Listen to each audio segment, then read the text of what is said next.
Eki Istiqomah. Jangan lupa untuk like, comment, share, dan subscribe channel ini ya. Halo, assalamualaikum. Di video kali ini kita akan membahas tentang suppositoria ya.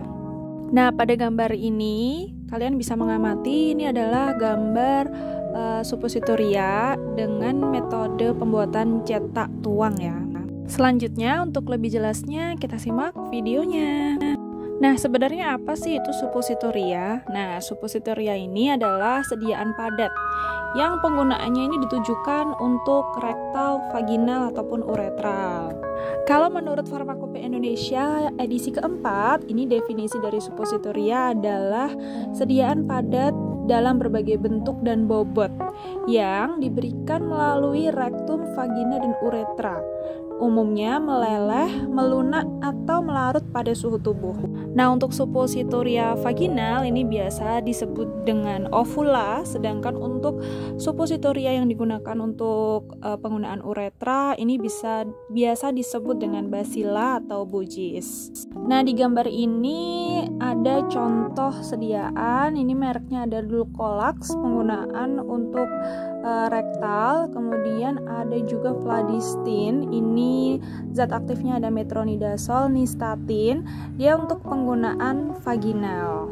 Nah, kalian bisa cari tahu manfaat dari atau fungsi dari Dulcolax dan Pladistin ini, kemudian kalau sudah ketemu, kalian bisa tulis di kolom komentar. Nah, ini yang udah kita singgung-singgung tadi, ini ada 3 macam suppositoria. Yang pertama ini ada suppositoria rektal, berarti penggunaannya untuk rektal, kemudian ada suppositoria vagina, atau disebut juga dengan ovula, dan suppositoria uretra, atau sering juga disebut dengan basila atau bujis. Nah, sekarang kita bahas satu persatu. Pertama kita bahas suppositoria rektal. Menurut Farmakope Indonesia edisi yang ketiga, bobot dari suppositoria rektal ini antara 2-3 gram ya. Yaitu untuk dewasa itu 3 gram dan untuk anak-anak itu 2 gram. Sedangkan menurut Farmakope Indonesia edisi yang keempat, ini bobotnya kurang lebih 2 gram. Untuk suppositoria rektal ini biasanya sering disebut dengan suppositoria aja ya. Dan dia bentuknya ini seperti peluru, dan untuk penggunaannya ini melalui rektum atau anus. Nah, untuk suppositoria rektal ini bentuknya ini seperti torpedo. Nah, kenapa kok dibikin atau dibuat sediaannya ini menjadi seperti torpedo? Karena dengan dibentuk seperti torpedo, suppositoria ini akan mempunyai keunggulan, yaitu jika bagian yang besar itu dimasukkan ke jaringan otot penutup dubur, maka suppositorianya ini akan tertarik sendiri. Nah, untuk selanjutnya ini ada suppositoria vaginal atau sering juga disebut dengan ovula. Untuk bentuknya ini lonjong seperti kerucut dan dia digunakan lewat vagina. Untuk beratnya antara 3-5 gram. Sedangkan menurut Farmakope Indonesia edisi yang ketiga yaitu 3-6 gram. Namun umumnya ini 5 gram. Nah, selanjutnya kita bahas suppositoria uretra atau sering disebut dengan basil atau bujis.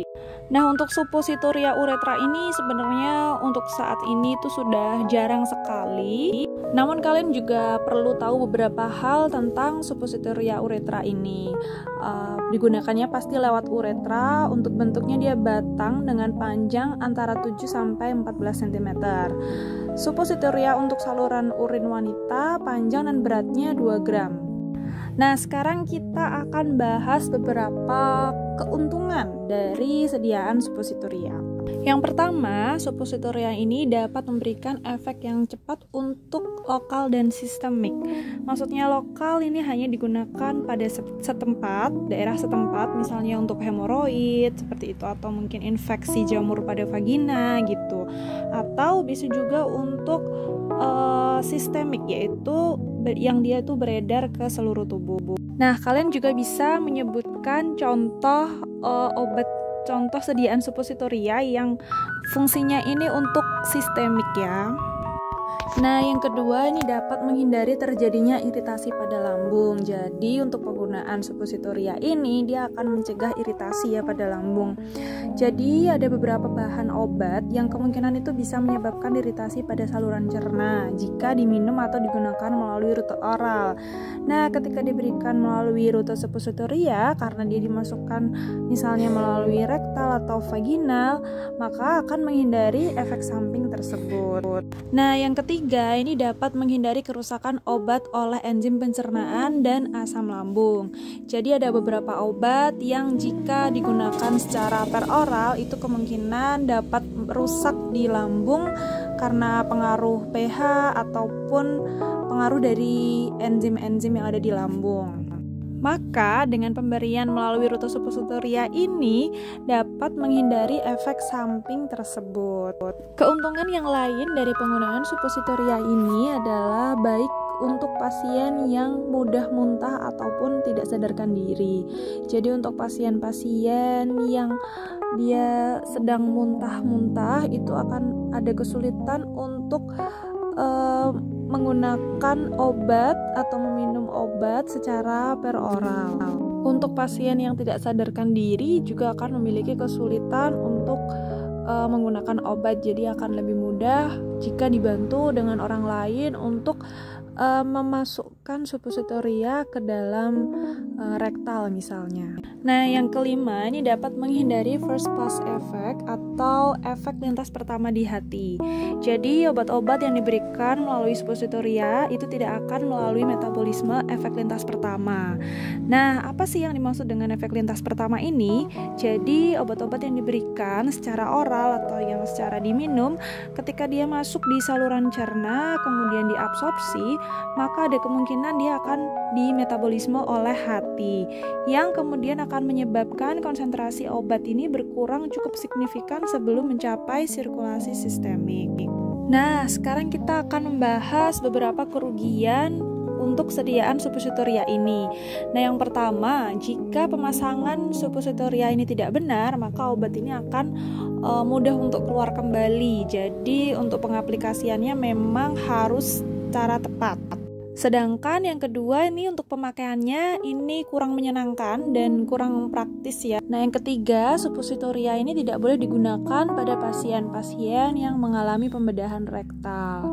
Kemudian kerugian yang keempat, dia tidak bisa disimpan pada suhu ruang untuk suppositoria yang basisnya oleum kakao karena akan mudah meleleh. Nah, sekarang kita akan membahas beberapa tujuan penggunaan dari sediaan suppositoria. Nah, yang pertama, ini dapat digunakan untuk pengobatan lokal, misalnya untuk rektum, vagina, uretra, misalnya untuk wasir, infeksi, dan lain-lain. Nah, ini sama seperti tadi, kalian bisa menyebutkan beberapa obat dan penggunaannya itu melalui apa. Selain untuk pengobatan lokal, suppositoria ini juga bisa digunakan untuk distribusi secara sistemik karena dapat diserap oleh membran mukosa ya di dalam rektal. Ini kalian juga bisa menyebutkan beberapa contoh obat juga yang bisa digunakan secara sistemik untuk sediaan suppositoria. Nah, yang ketiga, ini sebagai alternatif jika pengobatan secara oral ini tidak dapat dilakukan, misalnya pada bayi atau pasien yang muntah-muntah atau mungkin dengan gangguan sistem pencernaan ataupun untuk pasien yang tidak sadar. Nah, untuk aksi kerja awal ini akan diperoleh dengan cepat karena obat ini akan diabsorpsi melalui mukosa rektal langsung masuk ke dalam sirkulasi darah. Nah, yang kelima, penggunaan suppositoria ini dapat menghindari kerusakan obat oleh enzim pada saluran cerna dan dapat menghindari perubahan obat secara biokimia di dalam hepar. Nah, selanjutnya ada beberapa faktor-faktor yang dapat mempengaruhi absorpsi dari suppositoria rektal itu sendiri. Yang pertama ada faktor fisiologis, yang kedua ada faktor fisika kimia obat dan basis. Nah, untuk faktor fisiologis ini faktor dari humannya atau orangnya atau pasiennya. Kemudian untuk faktor fisika kimia obat dan basis ini ada kelarutan obat, ada kadar obat dalam basis, ada ukuran partikel, dan ada basis suppositoria itu sendiri. Nah, hal-hal tersebut itu dapat mempengaruhi absorpsi dari suppositoria rektal tersebut. Nah, ini ada beberapa bahan dasar dari pembuatan suppositoria. Nah, bahan dasar atau basis suppositoria yang paling umum digunakan ini ada lemak coklat atau oleum kakao, ada gelatin tergliserinasi, ada minyak nabati terhidrogenasi, ada campuran polietilen glikol berbagai bobot molekul, kemudian ada juga lemak tengkawang atau oleum shorey atau gelatin, dan ada juga ester asam lemak polietilen glikol. Nah, bahan dasar yang digunakan ini harus dapat larut dalam air dan dia harus bisa meleleh pada suhu tubuh.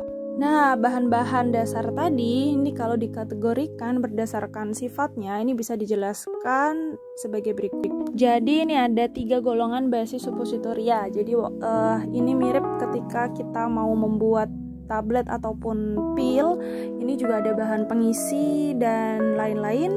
Maka pada pembuatan suppositoria ini juga ada beberapa bahan, yaitu ada bahan yang berbasis lemak. Basis yang berupa lemak ini contohnya ada oleum kakao.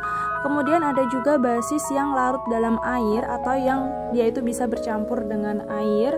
Ini contohnya gliserin gelatin dan polietilen glikol. Nah, yang selanjutnya ini ada basis pengemulsi, yaitu yang bisa membentuk emulsi atau emulsifying base.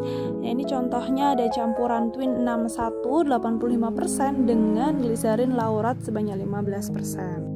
Nah, untuk menghasilkan sediaan suppositoria yang baik, maka kita membutuhkan bahan dasar yang ideal, yang baik juga, yang harus mempunyai beberapa sifat. Nah, sifat-sifat apa saja yang harus dimiliki oleh bahan dasar tersebut? Nah, yang pertama, bahan dasarnya itu harus berbentuk padat pada suhu kamar, tetapi dapat dibentuk dengan tangan ataupun dicetak. Tapi dia nanti ketika akan digunakan atau dalam suhu tubuh itu dia akan melunak dan dia dapat bercampur dengan cairan tubuh. Nah, itu syarat yang pertama. Nah, yang kedua, basis tersebut tidak boleh beracun dan tidak menimbulkan iritasi pada saat penggunaan. Yang ketiga, tidak memiliki inkompatibilitas dengan bahan lain atau tidak bereaksi dengan bahan lain. Kemudian yang keempat, basis tersebut harus dapat bercampur dengan bermacam obat yang nanti akan digunakan. Kemudian yang kelima, dia harus stabil dalam penyimpanan. Jadi dia tidak menunjukkan adanya perubahan warna, tidak adanya perubahan bau, dan tidak terjadi pemisahan obat. Kemudian yang keenam, dia harus memiliki kadar air yang cukup. Yang tidak kalah penting yaitu dia tidak mengganggu absorpsi atau pelepasan dari zat aktif itu sendiri. Nah, sekian dulu video kali ini. Nanti di video berikutnya kita akan membahas cara pembuatan emulsi dan juga kita akan membahas beberapa basis yang sudah kita singgung tadi. Oke? Tetap semangat dan tetap sehat selalu, jaga kesehatan, jaga kondisi. Sekian dari saya, jika ada kurangnya saya mohon maaf. Wassalamualaikum warahmatullahi wabarakatuh.